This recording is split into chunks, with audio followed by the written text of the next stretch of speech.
一個、兩個、三個，仲有第四個。鋪頭出面至少4個天眼，但竟然仲有人夠膽嚟打劫。現場係屯門新開一間寵物用品店。星期六下晝3點幾，鋪頭女職員報案話，一個蒙面男賊拎住生果刀闖入鋪頭入面指嚇佢，仲要求佢拎錢出嚟。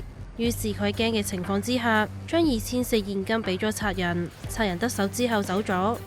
警方經過追查之後，星期日喺屯門區內拘捕咗涉案嘅45歲本地男子。據了解，疑犯事前應該冇踩線，冇特定犯案對象。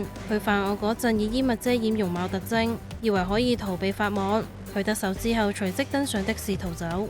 而警方亦都隨即喺一個垃圾站入邊起回一把相信係兇徒用作指嚇女受害人嘅生果刀，刀長大約30厘米。呢名被捕嘅男子報稱無業，現正被警方扣留調查。佢亦都會稍後被控一項搶劫罪。警方話呢次迅速破案關鍵有賴安裝閉路電視，縮窄警方調查範圍。